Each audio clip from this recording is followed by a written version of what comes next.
নমস্কার, আমি দেবজ্যোতি ওরফে রান্তু। আপনারা দেখছেন রান্তুর ছাদ বাগান। এই যে আমার জারবেরা গাছগুলো দেখছেন, এই জারবেরা গাছগুলো এই গরমে এবং বর্ষায় এদেরকে বাঁচিয়ে রাখা খুব কষ্টকর। তাই এই যে এত কিছু দেখছেন, এত কিছু উপাদান, এ সমস্ত উপাদানে কিন্তু এই জারবেরা গাছকে ভালো রাখার জন্য, মানে এই গ্রীষ্ম বর্ষায় ভালো রাখতে গেলে, তাকে বাঁচিয়ে রাখতে গেলে এই এত সমস্ত উপাদানের দরকার। আর সেই নিয়ে আজকের ভিডিও। প্রথমে বলে রাখি, আমার এই যে জারবেরা গাছগুলো, এই জারবেরা গাছগুলো কিন্তু সব সেন্ডার মিডিয়াতে। একটু দেখুন ভালো করে, টবের গোড়াগুলো একদম সেন্ডার মিডিয়াতে বসানো। এই জারবেরা গাছগুলোকে আমি আমার বারান্দার শেডে এনে রেখেছি, এবং যে জায়গায় রেখেছি এখানে সকালের হালকা রোদ পড়ে, সারাদিন কিন্তু আর কোনো রোদ পড়ে না। ঠিক তার উল্টা পাশে দেখুন, উল্টো পাশে আমার যে শীতের গাছগুলো রয়েছে, অ্যাজেলিয়া থেকে শুরু করে ডায়ান্থাস, পিটুনিয়া, সমস্ত গাছগুলোকে কিন্তু আমি শীতের যে মৌসুমি গাছগুলোকে, সেই গাছগুলোকেও আমি ঠিক এই বারান্দা শেডে এনে রেখেছি।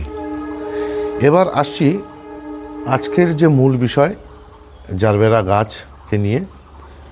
এই জারবেরা গাছের সঙ্গে দেখুন একটি হাইড্রেনজিনিয়া গাছও রয়েছে, কারণ হাইড্রেনজিনিয়া গাছও আলো এবং গরম সহ্য করতে পারে না, তার জন্য কিন্তু হাইড্রেনজিনিয়া গাছটি এখানে রয়েছে। এবার আসি মূল বক্তব্যে, মানে মূল বিষয়। এই জারবেরা গাছগুলো কিন্তু আমার দেশীয় প্রজাতির জারবেরা গাছ। এই সমস্ত জারবেরা গাছের সবথেকে ভয়ানক যে রোগটি হয় সেটা হচ্ছে ফাঙ্গাসজনিত রোগ, এবং সেই ফাঙ্গাসজনিত রোগগুলো কিন্তু হয় এই গাছগুলোর গোড়াতে, মানে শেকড়ের মধ্যে, যার জন্যই কিন্তু এই গাছগুলো কিন্তু বাঁচতে চায় না। তাই এই গাছগুলোকে পরিচর্যা করার জন্য আমি এই যে এত সব উপাদান কিভাবে ব্যবহার করব সেই নিয়েই আজকের ভিডিও, এবং কেন করব। এই যে জারবেরা গাছগুলোকে আমি কিন্তু কয়েকটি জিনিস বাদ দিয়ে, আর বাদ বাকি কিন্তু সবই হচ্ছে টবের মিডিয়াতে ব্যবহার করি। স্প্রেটা করি একমাত্র এই যে দেখুন, এটা হচ্ছে ব্যালেন্স এমপিকে 19-19-19। এই যে খাবারটি আমি সপ্তাহে একদিন দেই, 1 লিটার জলে 2 গ্রাম মিশিয়ে স্প্রের মাধ্যমে দিয়ে দিই। এটা দেই স্প্রের মাধ্যমে। এরপর জারবেরা সবথেকে যে মারণ ব্যাধি, সেটা হচ্ছে ফাঙ্গাসজনিত কারণ। এই ফাঙ্গাসের জন্য কিন্তু আমি 2টি ফাঙ্গিসাইড ব্যবহার করি।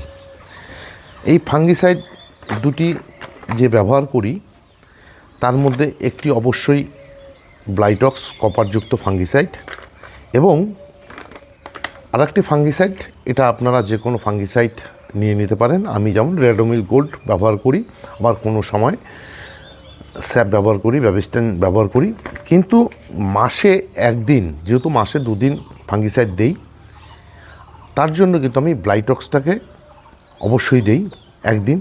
এছাড়া মাসে যে আর একদিন দিই, সেটা যে কোনো দিয়ে দিই।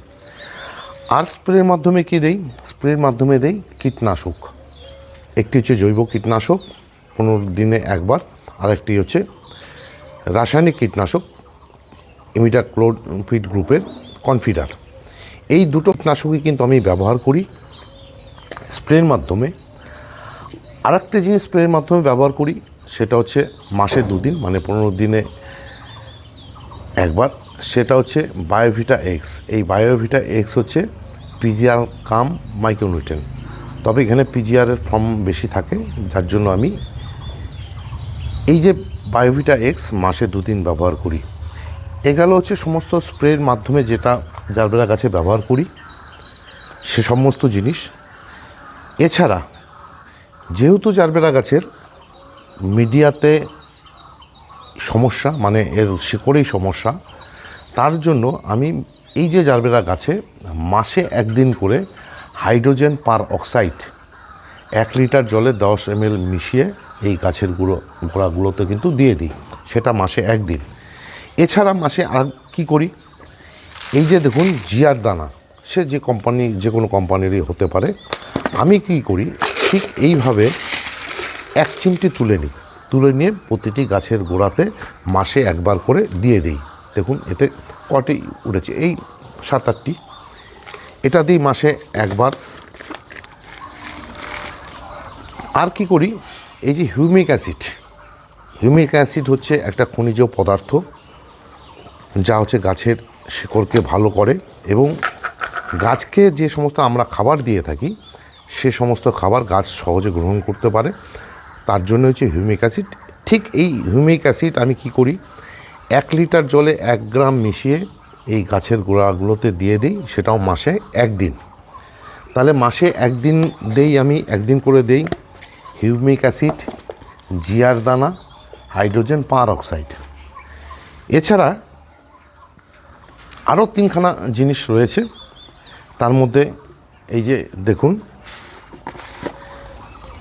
এটা হচ্ছে ম্যাগনেসিয়াম সালফেট। এই ম্যাগনেসিয়াম সালফেট আমি 1 লিটার জলে 1 গ্রাম করে মিশিয়ে এই গাছের গোড়াগুলোতে মাসে 2 দিন দিই। আর আরেকটা জিনিস আপনাদেরকে দেখাই, এই যে মহুমি, এটা হচ্ছে মাইক্রোনিউট্রেন, এটাও আমি মাসে 2 দিন দিই। সেটা দেওয়ার পরিমাণটা হচ্ছে এইভাবে তুলে নেই, 1 চিমটি তুলে নিয়ে গাছের গোড়ায় দিয়ে দিই। এটাও দিই হচ্ছে আমি মাসে 2 দিন। এছাড়া মাসে 2 দিন আরেকটা জিনিস ব্যবহার করি, সেটা হচ্ছে NPK 10-26-26। এটাও ঠিক ওইভাবে 1 চিমটি এভাবে তুলে নিয়ে প্রতিটি গাছের গোড়ায় মাসে 2 দিন দিয়ে দিই।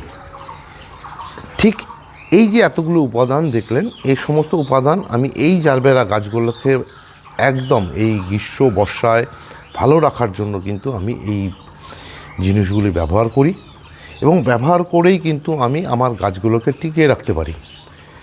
এই যে জারবেরা গাছগুলো দেখছেন, এই জারবেরা গাছগুলো কিন্তু যদি বাঁচিয়ে রাখা যায়, ওরা কিন্তু 3-4 বছর দিব্যি বেঁচে থাকে এবং ফুল দিতে থাকে। এই জারবেরা গাছগুলোকে নভেম্বর মাসে রিপোর্ট করতে হয়, আমিও নভেম্বর মাসে এই গাছগুলোকে রিপোর্ট করব। সে সময় খুব একটা সমস্যা থাকে না রিপোর্টের পর, কারণ শীতের সময় গাছগুলো এমনিতেই ভালো থাকে, গরম থাকে না, ঠান্ডা থাকে। এইভাবে আমি আমার যে জারবেরা গাছগুলোকে কিন্তু আমি আমার এইভাবেই পরিচর্যা করে যাই। এবং আপনাদের কাছেও তাই আবেদন করছি, যাদের বাড়িতে জারবেরা গাছ রয়েছে, যারা একদম নতুন করে জারবেরা তৈরি করছেন বা জারবেরার ফুল ফোটাচ্ছেন, তাদেরকে বলবো আমি যে প্রসেসটা অবলম্বন করি, চাইলে আপনারাও করে নিতে পারেন। আমি জারবেরা গাছকে এভাবেই পরিচর্যা করে সুফল পেয়ে আসছি, আর তার জন্যই হচ্ছে আজকের ভিডিওটি আমি আপনাদের সামনে নিয়ে এলাম। আজকের ভিডিওটি যদি আপনাদের ভালো লেগে থাকে, যদি ইনফরমেটিভ ভিডিও মনে হয়, তাহলে ভিডিওটির উপরে একটি লাইক দেবেন, কমেন্ট করবেন এবং আপনাদের যে বন্ধুবান্ধব, আত্মীয় পরিজন, তাদের সঙ্গে আমার এই যে ভিডিওটি শেয়ার করবেন এবং চ্যানেলটিকে শেয়ার করবেন। আর যে সমস্ত বন্ধুরা আমার প্রতিদিন ভিডিও দেখছেন অথচ চ্যানেলটি সাবস্ক্রাইব করেননি, আপনাদের বলবো আপনারা আমার এই চ্যানেলটিকে সাবস্ক্রাইব করে নিন, কেননা প্রতিদিন দুপুর 1টায় আমার এই ছাদ বাগানের উপরে সমস্ত গাছ বলুন, পরিচর্যা বলুন, সুবিধা অসুবিধা বলুন, আমি কি করি, মাটি কি তৈরি করি, কখন কি ব্যবহার করি, তার উপরে কোনো না কোনো ভিডিও চলেই আসে। এ সমস্ত ভিডিও দেখতে হলে আমার এই চ্যানেলটিকে সাবস্ক্রাইব করে নিতেই হবে। সবাইকে অশেষ ধন্যবাদ এবং শুভেচ্ছা জানিয়ে আজকের এই ভিডিও শেষ করছি। সবাই ভালো থাকবেন, সুস্থ থাকবেন, সবুজের সাথে থাকবেন। ধন্যবাদ।